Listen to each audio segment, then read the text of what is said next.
across the world, different ways to lead, Different voices giving what you need. different angles, different views, all bringing something you can use. From every corner, hear the call. Level up now, give it your all. Mind, body, business, elevate, new perspective, shift your state.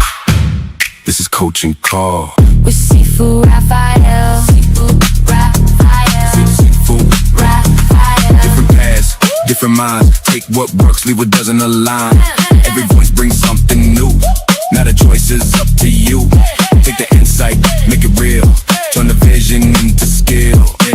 From every corner, hear the call. Step into it. Stand up tall. From every corner, hear the call. Step into it. Stand up tall.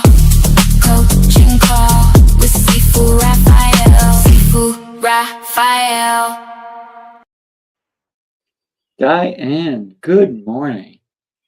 Good morning. Yeah, I'm so excited to have you on Coaching Call.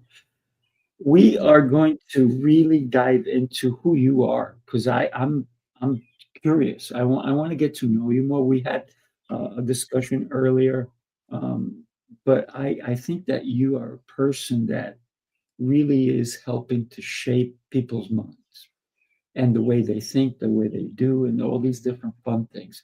But let's go back like for a minute. Where were you born? So I was actually born in Westfield, Indiana, but then I was raised in Pennsylvania. So I think I was like 3 days old or something, and my mom flew me to Pennsylvania. So I was raised in Pennsylvania, 3 Elverson. days old. Wow, look at that. So who would you say, you said your mom took you to Pennsylvania, right, at 3 years old? I mean, 3 days old. Who would you say was your biggest influence, say before the age of 15? Oh, that's a tough one. So I was actually raised in a religious cult until the age of 14, and we left at that point.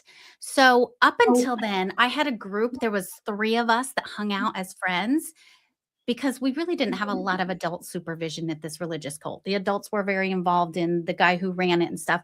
And so a lot of us kids hung out and we were homeschooled. We didn't leave the property. And so there was a group of 3 of us that really influenced each other, really up until I was 14, really helped to create our identity and who we wanted to be up until that point. So it was other kids. Well, listen, when you're in a situation like that,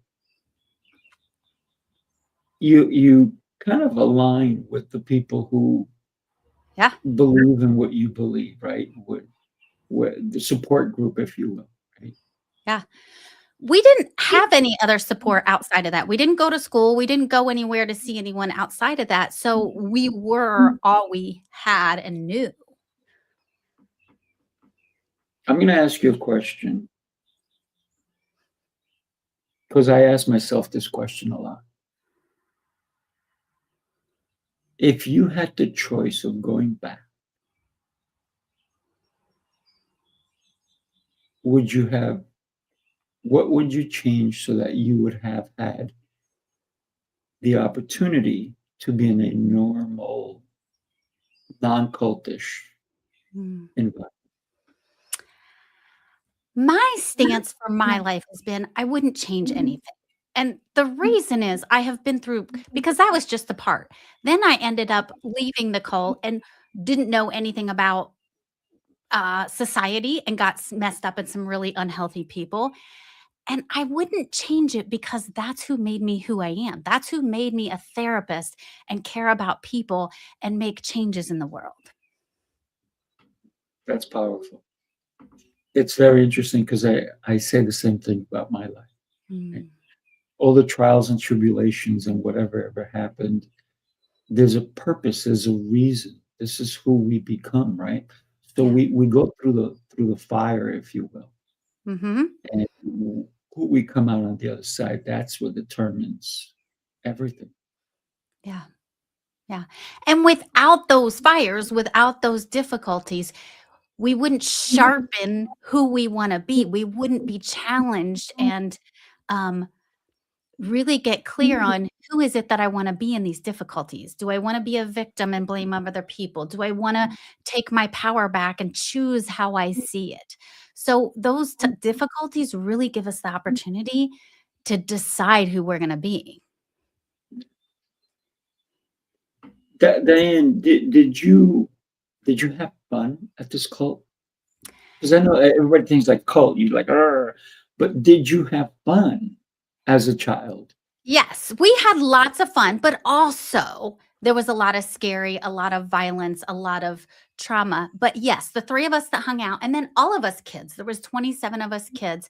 All of us kids had each other's back, covered for each other, took care of each other. So, and we like it was a farm, so we would make tunnels in the bales of hay and crawl through them, and we'd be out sledding in the middle of the night. And so, yes, we had a lot of fun. And so there are lots of fun memories. You said you got up at 14. Mhm. Not your doing, or was it? No, it was falling apart. All the kids were getting older, and I'm about in the middle. There was kids older than me, and then still a lot of kids younger than me, and it started falling apart because the guy who ran it, his son liked one of the girls that he was having relationships with, and it started all falling apart. So our family was the first to leave when it started falling apart. So it was not my doing. Gotcha. So you say your family. What did that consist of?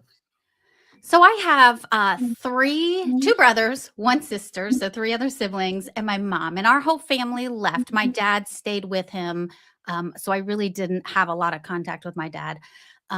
And so we left. And the weird thing is we didn't really leave. We left where he told us to go.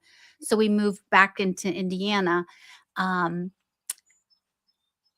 But we still had my parents still had a lot of like they went back and forth. They were still very involved. So even though we left physically, we were the first family to leave physically, my parents weren't emotionally removed from it. Gotcha.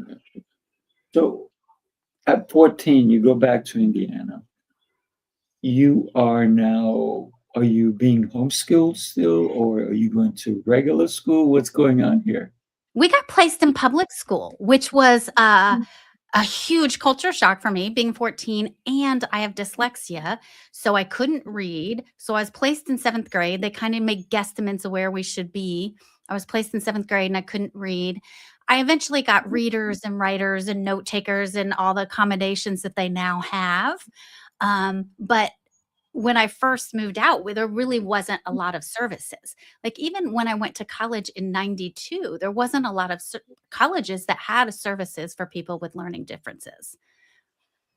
So now that's changed, but at the time, It had to be not only a physical, because you're doing it, you may get frustrated, but it had to be an emotional challenge as well.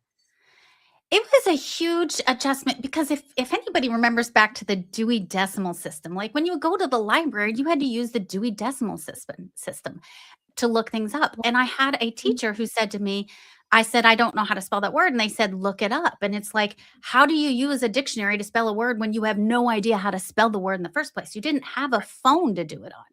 So I would go to this dictionary they had in the corner and stand there and look as if I knew what I was doing when I had no clue. So it was multiple shocks. It was culture shock from going to knowing everybody we lived with to knowing nobody. And I had this idea that everybody else had this amazing life. I had no idea because I hadn't seen other people's lives. I assumed everybody had traveled and done all these things. So I thought I was behind on everything. What was it like communicating with the kids that had lived normal lives, didn't know what the cult was? Uh, What was that I like for you? I didn't tell people I was raised in a cult. I didn't tell people because of all the shame and that, that meant something was wrong with me. And when I finally did, I got into a program called Upward Bound. It was for kids from poverty and because we didn't have anything when we left. And so I got into this program and I actually shared in there and somebody said that I was a freak because of the way I was raised. Oh, Not a freak, an exceptional human being. I like it. Thank you. Now I can see that. But at the time, I think I was probably 15, maybe 16 by then. And it was hard. Yeah, sure. So how did your siblings adjust? And what's the age brackets comparison to where you are? Yeah. So we're all 2 years apart. So my sister's 2 years older than me. Then there's me. Then I have two brothers 2 years apart, younger than me. Um, so we didn't stay close. Like we still, like I'm going to my brother's son's graduation, but really we didn't stay close. We were so different. And I think there was probably a lot of shame still that we were all dealing with. So everybody kind of went their own way. And my brother's a Jehovah Witness. He's found his peace there. We all struggled to find where we fit in the world, which everybody does. I think for us, it was a little different because we had been isolated from family.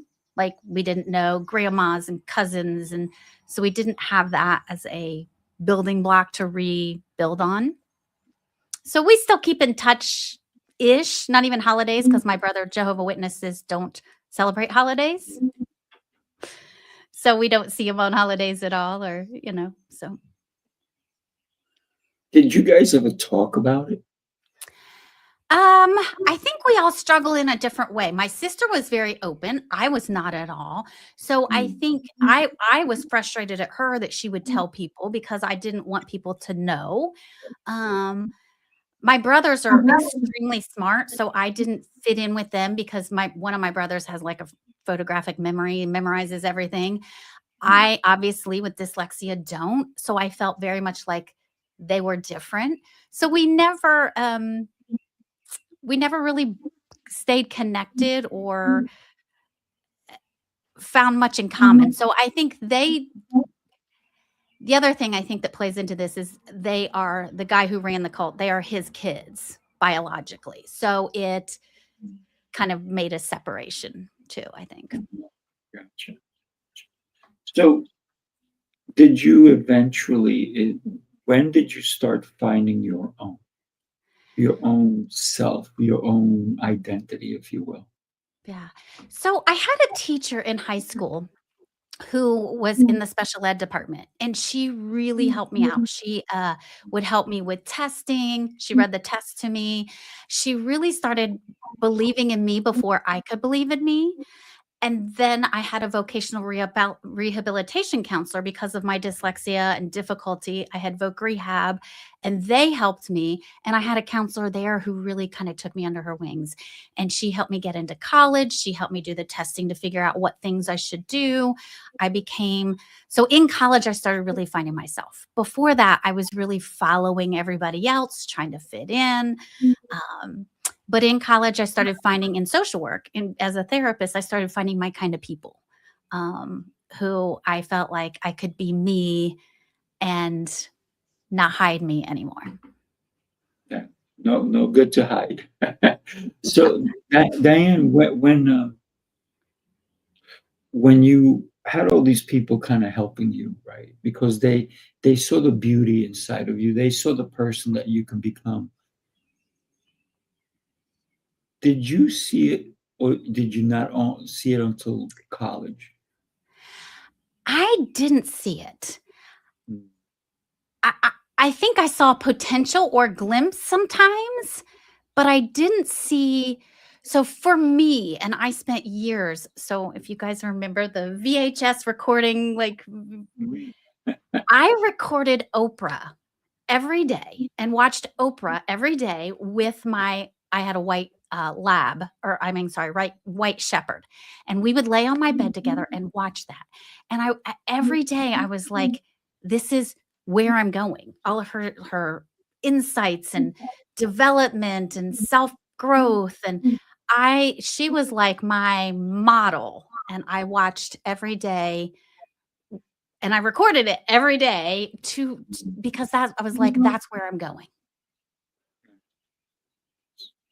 So thinking about everything that you went through, the idea, following Oprah, listening to her every day, when did you realize that I need to go into therapy? I need to understand not only me, but help understand other people, maybe even why this cult even was there.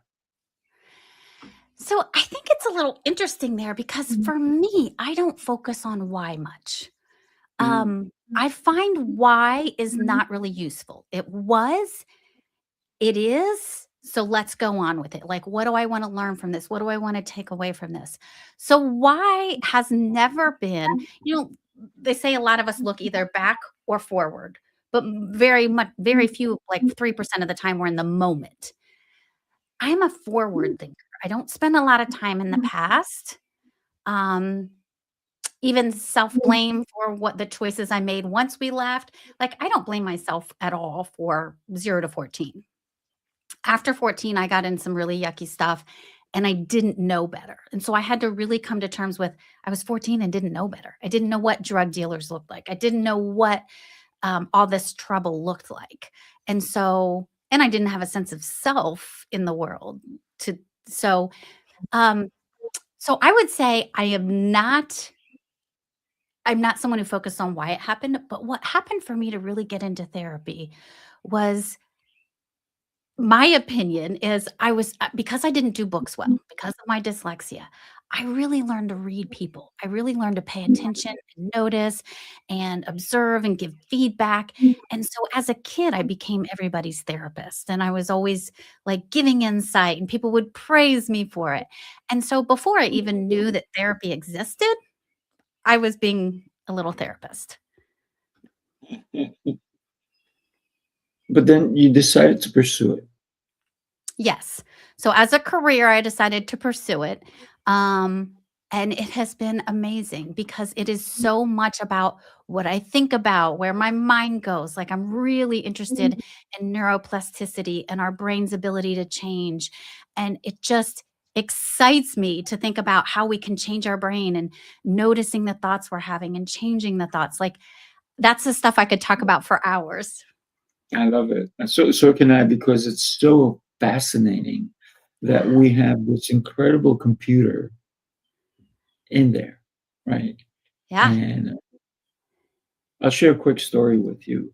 I had a little girl yesterday, 5 years old, and I say do so because I was teaching kung fu, and I would say do this, and then she'll do it, and then I'll go do that, and then she just stops, and she comes over and she whispers, "Sifu."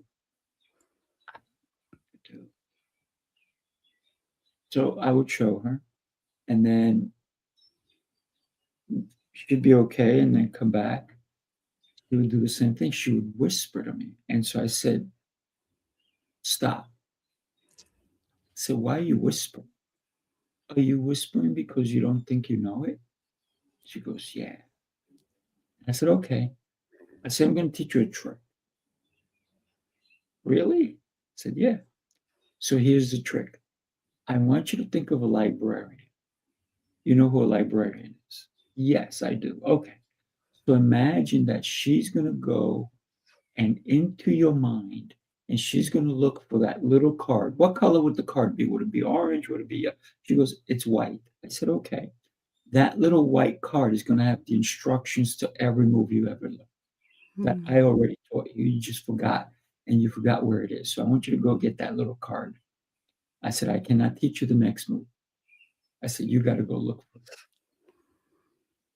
So she thought, and I go, "What's the first move?" And she goes, "I got to do this." I go, "Very good." And so we went through the whole process where she actually was able to do the whole thing without me teaching it to her again. And then I go, "So now," she goes, "Now I'm going to remember it." I said, "And if you ever forget, what do you do?" He goes, "I'm going to call the librarian." I said, "Perfect." I said, "Perfect."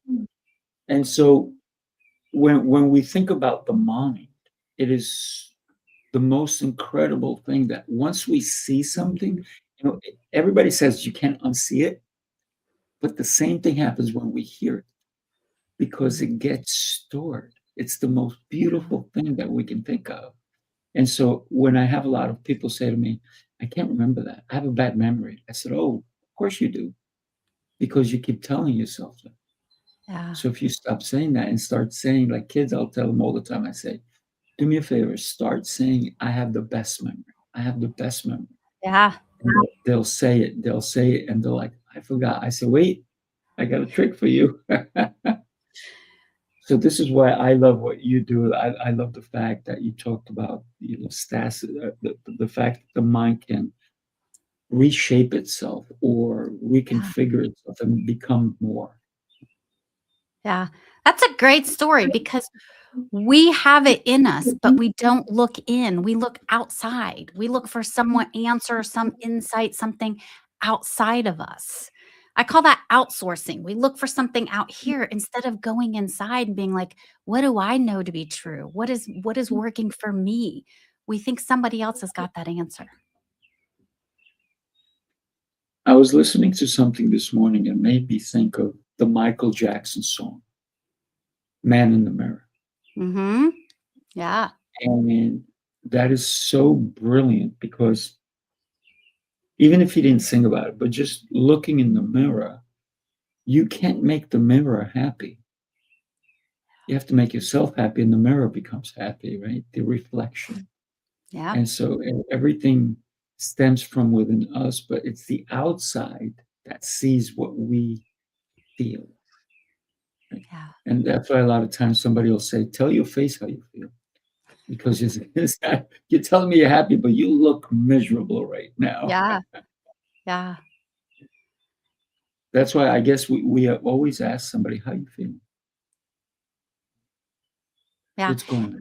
And you notice when you ask people how they're feeling, they want to tell you what they're doing. Well, this is what I did today. It's like, no, how are you feeling? That's an emotion. So college, how was that for you? College was a journey because partly because of my dyslexia and partly because I was in the process of finding my people. And so it was like, as I found more social workers and therapists and self-development people, I was like, these are my people, but how do I fit into it? So it was for I think for everybody, college is a journey of how do I fit into the world? Who do I like now we know the people we spend the most time with, the 5 people we spend the most time with is how we become, who we become. And so then I didn't know that, but that was the process I was going through is who do I want to be like? Who do I spend time with? I actually got a job in working what was called adaptive educational services. So it had we did all the accommodations for people with physical and emotional and all the disabilities, including my dyslexia. And so I worked in that department. So I was surrounded with those people. And so what actually I started to see was I'm getting too soft. I'm getting too compassionate. I'm getting too involved in that. And so what I started realizing is I needed a business. So I actually have my master's in business as well because I was like, it's kind of like that song says, live in California once, but not till you get too soft. Live in New York once, but not till you get too hard. I was in social work and I was starting to get too soft and too compassionate and too unrealistic about life. And I needed the business side that says we still need to have businesses. We can't give everybody free services. We can't, there is a business side to it. So in college, I really surrounded myself with much more compassion and kind and gentle and started seeing that I wasn't balanced and I needed to go back and get educated and more business world. I love that. I'm going to ask you a question that may help a lot of people. I don't have dyslexia, and there's a lot of people who don't, but there's also a lot of people who do. How would you describe dyslexia for someone who's never experienced it? Ooh, you look at a page of letters and they make no sense. They're like Greek or Latin or I used to look at a book of letters and I would be like, how are these words? I don't understand how any of this can be words. So gosh, it just up until when I was 14, I started. So when we left the religious cult, it was April 28th, 1986. and school was not out. So we weren't allowed to be outside because we were supposed to be in school. And that would have been a Child Protective Services report if they knew we weren't in school. So during the school day, we had to stay inside. So I sat in my room and read romance novels, and I started learning to read. I would skip words I didn't know, but for the most part, I could make it make sense. There would be pages that I couldn't. And so I started learning like sight words is what they call them, basic words that you start. And then I would read to my mom, and she could figure out what I was saying. Like when I would try to sound them out, she could figure them out. But really, looking at words just didn't make sense to me for a long time. Like I didn't understand. They just looked like a bunch of gibberish. So it took me a long time. I didn't learn to read till probably 15. Now I read, obviously, but I do. I would say I'm slower than other people still. And then spelling, which is more acceptable now to not spell well, but spelling was absolutely atrocious because the reading was hard. So with dyslexia, a lot of people say they just switch stuff around. For me, it was much more than that. It wasn't like 42 looked like 24, or you couldn't tell which L. Like I couldn't, and I still have to really write it out. But it was pretty severe. I could not wrap my head around words and reading, or even clocks. Like clocks didn't make a lot of sense for a long time.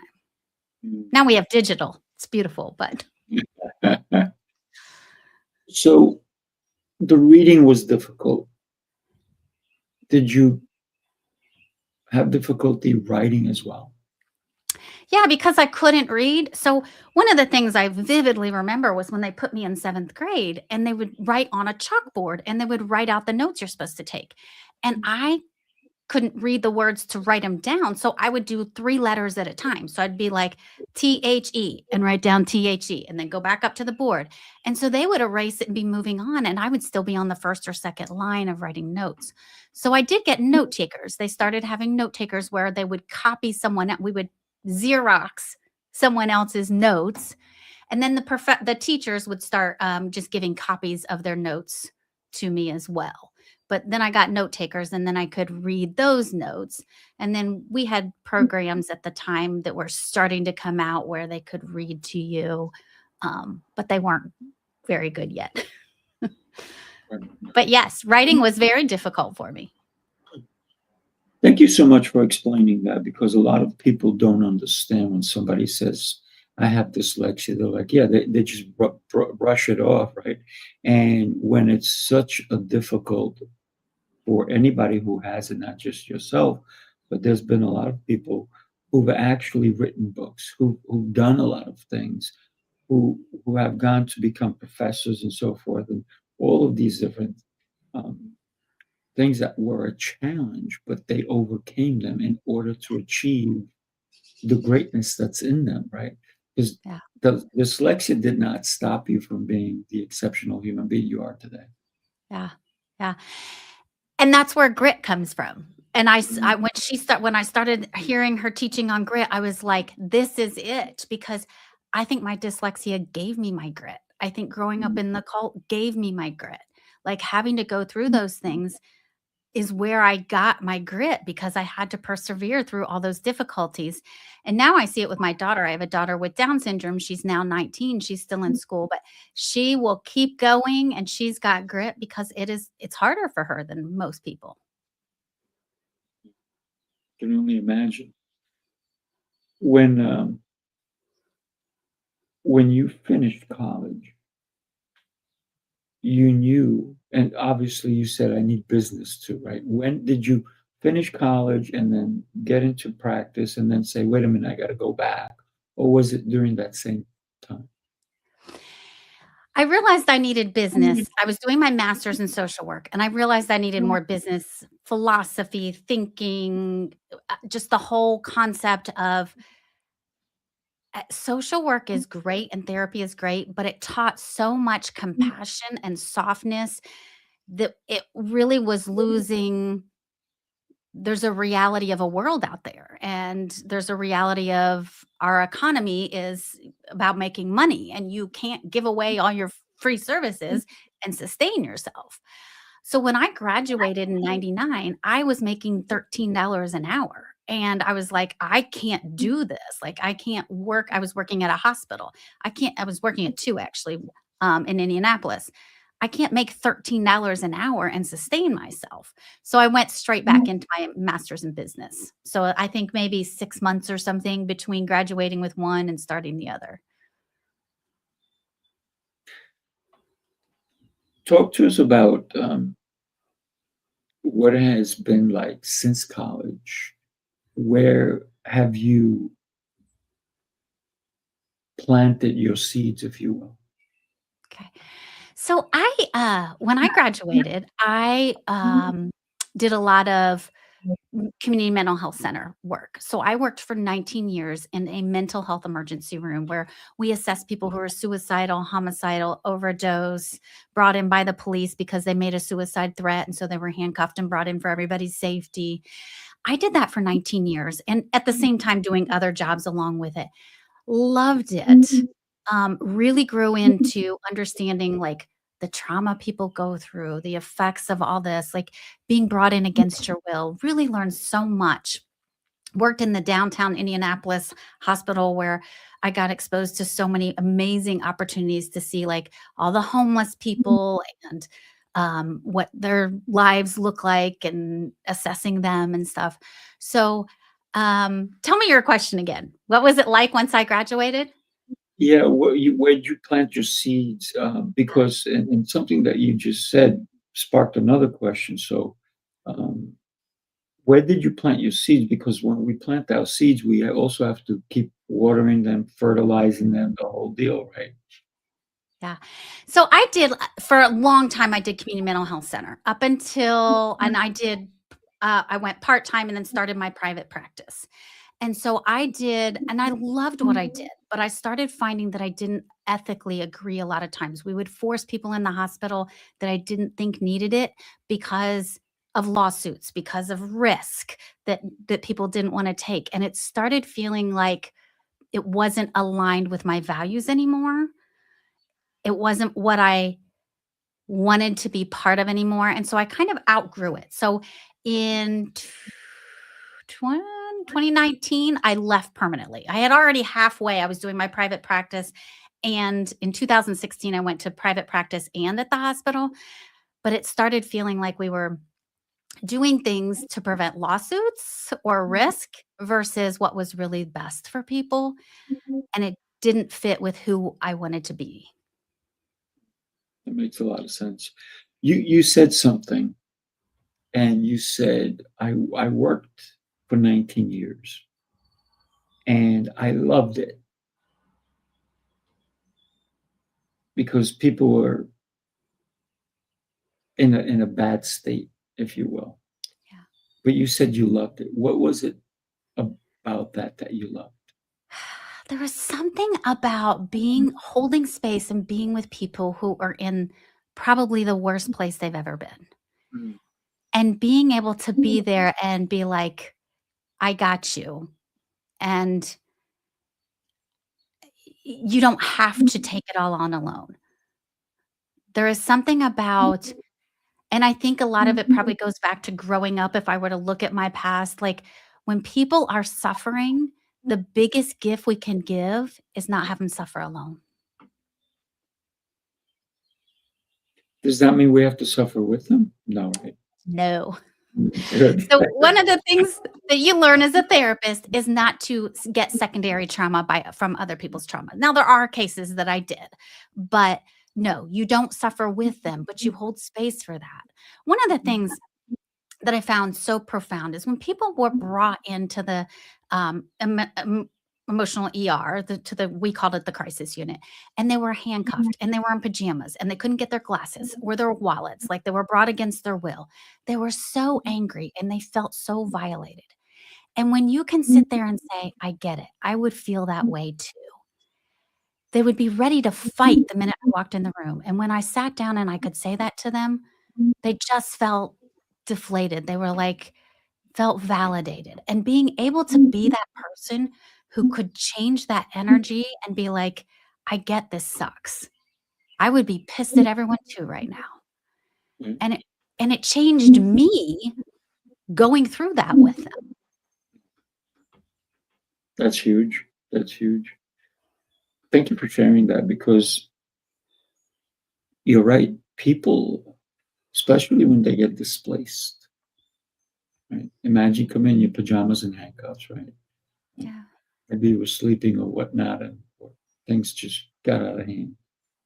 Um, you decided to go into your own practice because of what you saw that I was doing. And it's horrible because somebody just said to me, we were at the hospital and they kept my wife there until 3 p.m. But meanwhile, she could have left at 11 a.m. And they kept us there because the minute 3 p.m. hit, it was a shift and we got charged for an extra day. Mm. And I'm like, that's horrible. And he goes, yeah. And we were so mad about it. But there was nothing they can do. And so it's a money thing, but it's also, like you said, they want to protect themselves at all costs, right? Yeah. So it's good for you for going on your own. Thank you. Yeah. It took a lot of courage. So many of us are raised to think you go to college, you get a good job, and you work at jobs for the rest of your life. And getting out of that mentality. And for me, because I saw my mom when we left the cult, it was called Temple of Spiritual Learning. When we left Temple, she had no degree. She had to go to school and put herself through college. She got her master's in business and became an accountant. She had to do that while the four of us were at home, and she was still raising us. She wasn't there much because she had to work full time too. Um, so I watched her. She worked in a chicken factory and she gutted chickens on a conveyor belt. So her hands would be all torn up and arthritis stuff from doing that. And I was like, I don't want to ever be in that kind of position.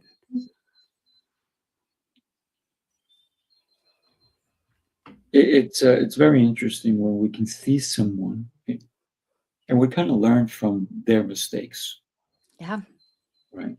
That's why I believe in coaching so much, because I rather have a coach who already did the mistakes so I don't have to do them.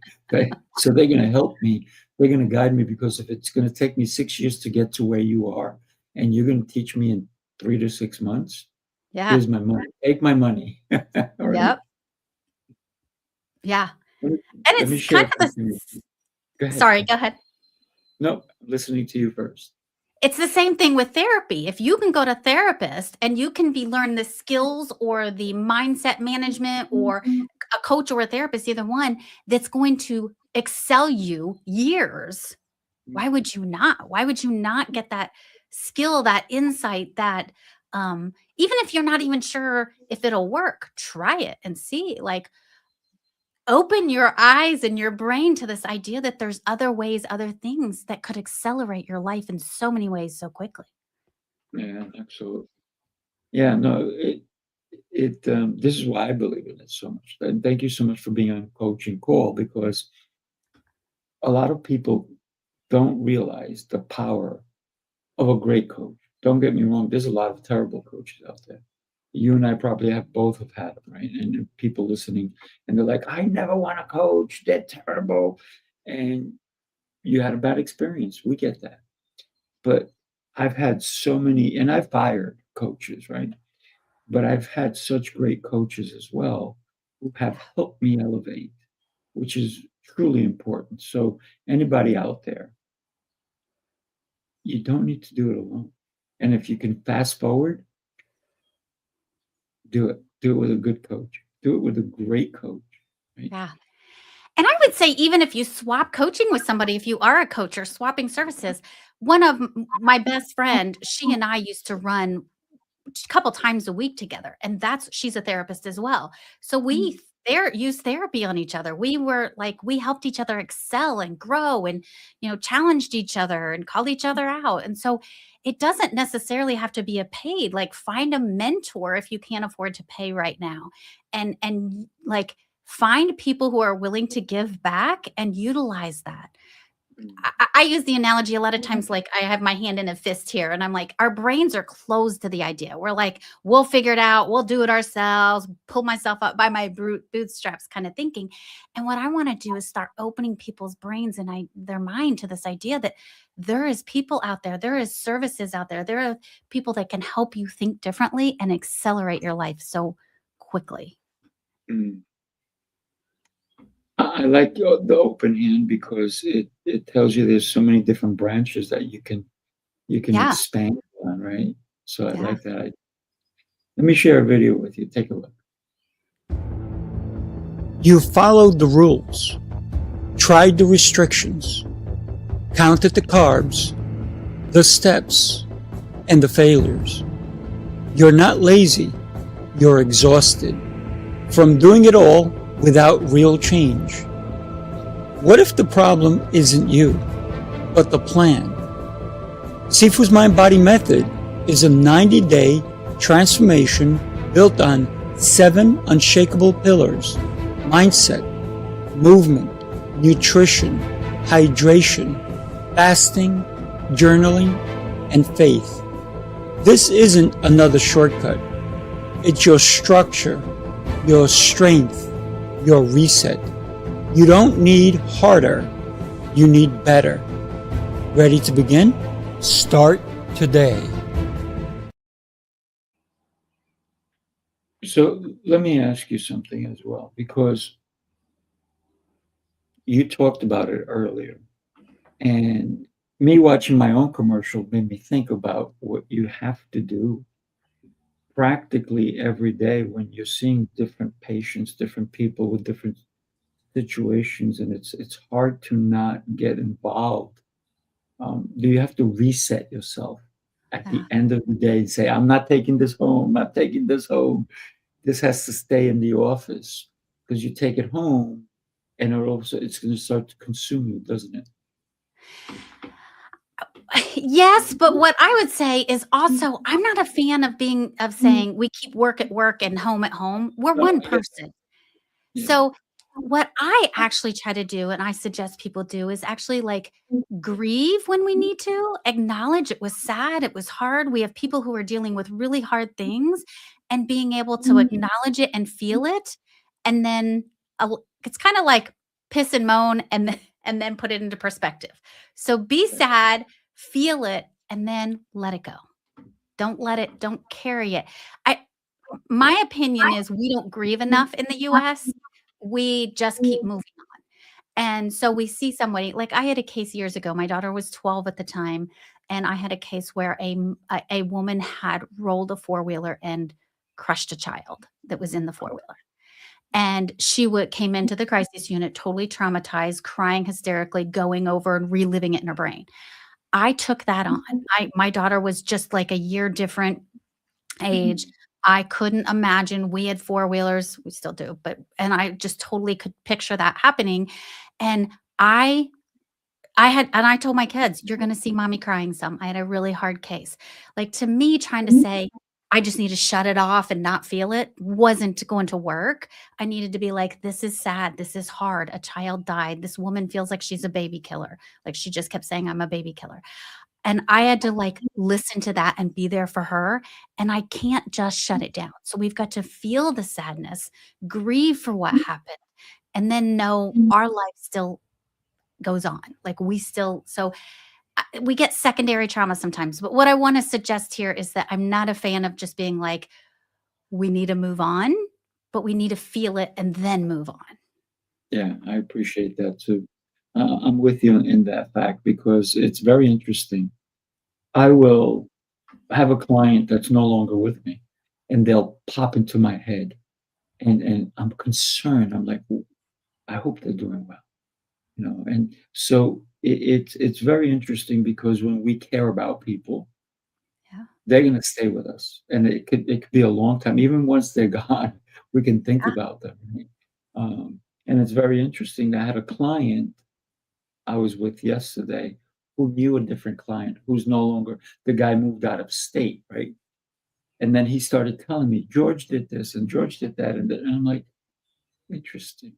I said, so you remember George? He goes, oh, yeah. I said, yeah, George was incredible, really great guy. And so we were talking about George, but even though he's not in our lives anymore, he still made an impact, right? So Yeah. whether it's positive or negative, people are going to make an impact in your life. And there's no shutting down. And I know that, right? You can't shut it off. But like you said, is you can accept it, deal with it, and then move on so that you can, because if you hold on to it, then how are you going to help the next person? Yeah. Right? Accepting it gives you the tools that you can use to now help the next person. Yeah. Yeah. And when you say accepting, to me, that means a lot of like leaning into it. I had a friend die of cancer, and she was younger than me. And I'm listening to a client telling me about her mom dying. And I start tearing up. And I was like, okay, I need to process this, but this is not the time. Like, I'm here to support her. But we have emotions, and acknowledging, oh, this is a sign that I actually need to do some more grieving, not in session. Um, so being able to say, oh, this is a cue. My emotions are telling me something. And knowing that we need to do our own work and lean into it instead of resisting it. Yeah, that's important to lean into it, right? When you consider the fact that you accepted to be on my show, what does that do for you personally compared to other therapists who said, I'm never going to go on shows. I don't need to talk to anybody. It's my practice. It's my thing. Why did you decide to be not just on my show? I'm sure you're going to be on other shows as well. Mhm. But what is that doing, and how is that helping any? So we know that, I think the research says 35, we stop wanting to do new things. We get stuck in our comfort zone, and we like our comfort. And so I really try hard to stay out of my comfort zone and challenge myself and keep doing new things to feel alive and energized, because it is human nature to get kind of like I am planning to go rollerblading again. I haven't rollerbladed for a little while, but I'm like, I want to keep doing things that get me to challenge myself and my thinking and my way of doing things and keep feeling alive. Yeah, it's beautiful to feel alive. If you don't understand who you are, it's hard to get into so many different areas that where you can shine your light the brightest, right? Yeah. Talk to us about I know we have like 14 minutes, 13 minutes left. Talk to us about the brain hack of how you help people um, understand trauma, all these different things that you help people. Okay. So, one of the things that happened for me as I was getting into more and more relationships as I got older and got into college and was trying to figure out how I fit with relationships. And one of the things I started seeing as I got older was something that I call the access loss and brain hijack. And so, what would happen is, as a therapist, I taught people the skills. I taught people communication skills. I taught people how to be in relationship. And what I found is I wasn't using the skills. I would find that there would be a split second where I would lose access to staying calm, to staying grounded, to speaking the way I wanted to. And I would promise myself it won't happen again. I'll stay calm next time. I won't say those mean things. And I would do it again. And I saw this with clients, and I was like, there is something happening. So I started, and this is where I call it the brain hijack. Our brain gets hijacked and we go into survival mode. So we lose access to our prefrontal cortex, our wise brain, and we go into reptile survival brain. And we say things we would normally never say. And we behave in ways we would normally never do. And so I started watching this in myself, because I would be like, I would be calm. And then all of a sudden, I would start saying things that I would never want to say to anybody, Mm. to my partner or to my child. So I'll be honest here. So what I started really looking at was what happens. We start to lose access to the ability to be connected. So I've created like a framework where it's like safety, and then Mm. access, and regulation. And so this framework helps people walk through, where am I losing access and what tends to be the place that my brain gets hijacked, because there tends to be different styles like disconnection, escalation, control, adaptation. And so those are the 4 styles that I've recognized and said, these are the styles we tend to do when we get hijacked. We go into that. Some people it's controlling, some people escalate, and it feels safer to get aggressive or loud instead of staying present and grounded in your body. So a lot of what I do is help people start recognizing, when do I get triggered and lose access to myself and get into a brain hijack? And how do I start recognizing and grounding myself so that if I do get hijacked, I can unhijack quickly, and then I get hijacked less and less. Because most of us have experienced the time where we've lost access to, we were going to say the right thing, we were going to stay calm, and we lose access to it. Yeah. That's why a lot of people will say, well, I didn't mean to say that. You said it. Yeah. Yeah. Now deal with it. Yeah. And then we think that if we say we're sorry, that should make it right. But we said it and it was hurtful. One of the things that I teach is that I teach people, when somebody says sorry, never say that's okay. Because it's like saying, you know what, I forgive you, that's okay. But when you say that, what happens is you tell them it's okay, do it again. And so what I teach clients is, if somebody does something wrong and they apologize, say, I accept your apology, but we have to remind them, don't do it again. Yeah. Because I didn't like it. Nobody else is going to like it. So we got to remind people that, hey, you know what? I may forgive you this time, but if you do it again, I may not forgive you next time. But when we just say, it's okay, I forgive you, the words they heard was, it's okay, do it again. Yeah. Right? Yeah. One of the things I teach is saying, thank you. Thank you for the apology. I appreciate that. And just kind of letting it go at that. But I like the idea of making it clear, like my boundary is, I'm letting this, like, I appreciate this, but that doesn't mean I'm okay with it again. I teach with apologies because I think people apologize generically. Like, we know, most of us know now, like, you apologizing, like, I'm sorry you feel hurt, is not a real apology, because that's just saying you're not owning what you did. You're saying, I'm sorry you feel an emotion, but you're not owning what you did. But I think it's even more important when we apologize to say exactly what we're sorry for. I am sorry I said these words. But a lot of times we're just like, I'm sorry we fought. That's not really an apology. Like, that's like, an apology is, I'm sorry for, I'm owning my part in it. And I'm going to make a correction to make sure this doesn't happen again as best I can. That's where it separates it, right? It makes it real. Because a lot of people will say, I had somebody who kept saying sorry to me so often that I said to them, the next time you say sorry to me, you're going to have to do push-ups. Ah. And they're like, what? I said, yeah, anytime I'm going to make you do push-ups. So stop saying sorry. I said, you need to use better words. Yeah. Because all of a sudden your sorry doesn't mean anything. And what do you do? This is what I teach, is when we say we're sorry all the time, we start shrinking. Like, we're apologizing for taking up space, and we're apologizing for just being human. So instead, it's excuse me if somebody's in the way or you feel like you're in the way. It's excuse me. And I'm sorry is only when you truly are sorry for something. You don't say it because it does lose power. It loses meaning when you say I'm sorry. But it also teaches us that we start shrinking and becoming smaller. It's interesting because somebody said to me, you never say sorry to me. And I'm like, should I? And I do. When I don't show up as the person, what I teach myself and my clients is, when you don't show up as the person you want to be, that's when you apologize.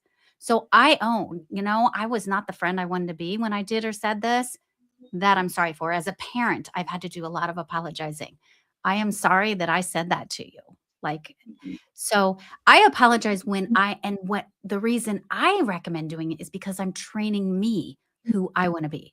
It's not really about the other person. It's that that's not the person I wanted to show up as. Diane, I say this a lot. And tell me if it's the right thing for me to say, because I know you would know better. I will tell people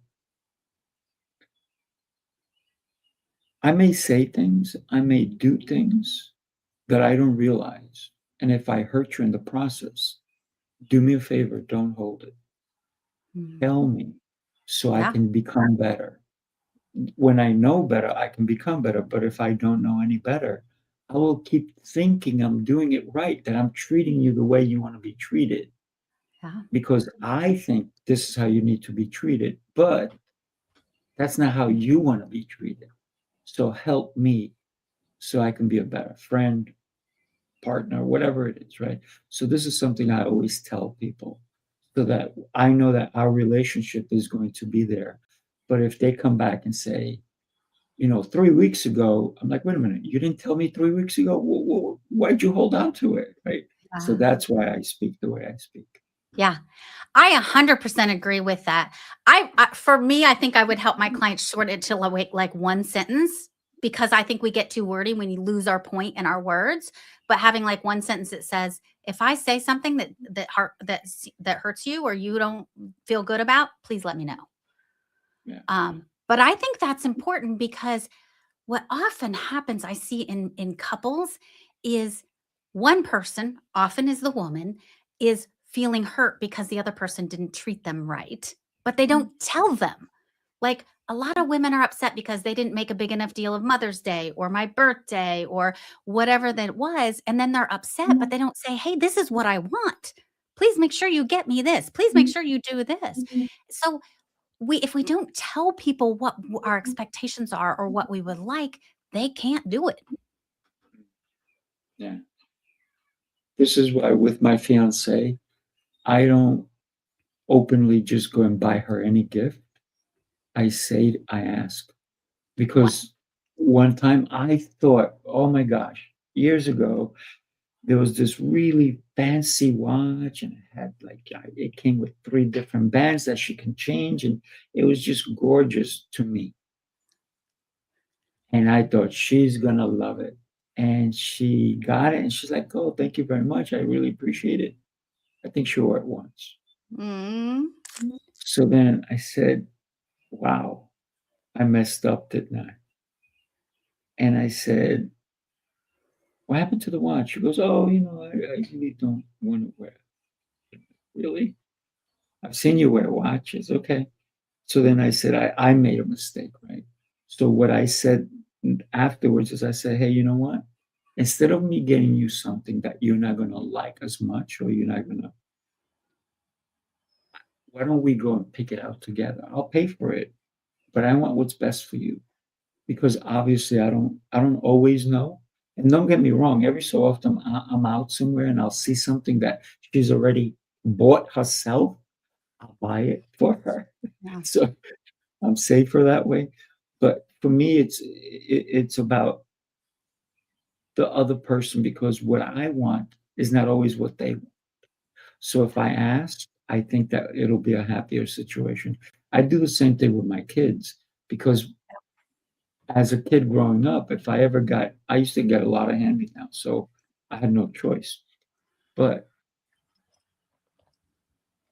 when my kids were getting older and I thought they wanted something, they're like, "No, I don't want that." I'm like, "Okay, you know what? I'm no longer buying you things. We're going to go shopping together. And you Yeah. buy whatever it is that you want within this price range," right? It wasn't like, go use my whole credit card, but let's have some fun doing it.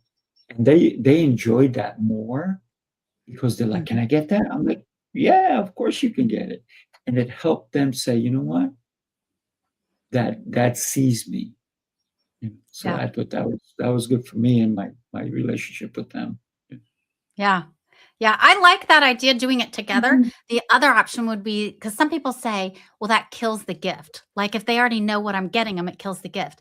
And so I'm like, well, then ask them to pick out 3 things that they would like, and you can get one of those 3 things. But I 100% agree. You don't want to spend a lot of money getting a gift they don't want. And then you're hurt because you're like, I got them this watch and they don't wear this watch. And what's wrong with the watch? Yeah, So, exactly. yeah. So, yeah. And it's very interesting. She still has it, but I'm like, you know what? At this point, she should like sell it or something, right? Yeah. Yeah. Because it was not. So it's a lesson we can all learn from is how do we give gifts in a way that they would appreciate it and we feel like we gave them value instead of things that should sit on a shelf and you feel rejected a little because they didn't want it as much as you thought they would. Oh, I learned quick. That was many years ago. Yes. Yeah. But it's so many different things. Like in my teachings, I teach about I had a yoga room my husband built me, which is one of those things where I had wanted, but he built it not where I wanted, not the way I wanted, a garden, the same thing. So it's lots of things. It's not just buying gifts. It's like communicating what we want because the other person thinks they're depositing into our love bank and they're not. And we don't tell them that. And then they're disappointed and frustrated that we don't use the thing that they thought was a deposit into our love bank. That's it. I love this. Thank you for this incredible conversation. I know we jumped all over the place, but it helped me understand who you are as a human being, and you're incredible. And keep doing what you're doing because a lot of people need what you're doing. Right? You're helping so many people understand who they are because sometimes people are lost, Yeah. and sometimes they need that guidance. And thank you for helping out and guiding Thank so you. many people. Yeah. Your website is going across the bottom and has been. Tell us what somebody can expect when they get there, and then we'll wrap up the show.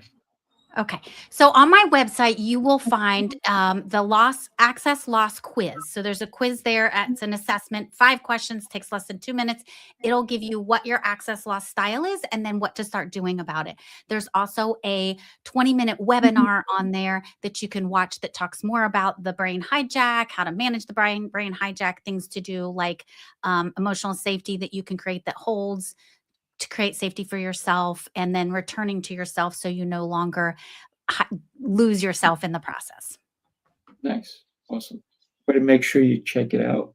And do me a favor, someone that you know may need to hear the messages that were delivered in today's call. So, coaching call. Do me a favor, share it. All right. God bless.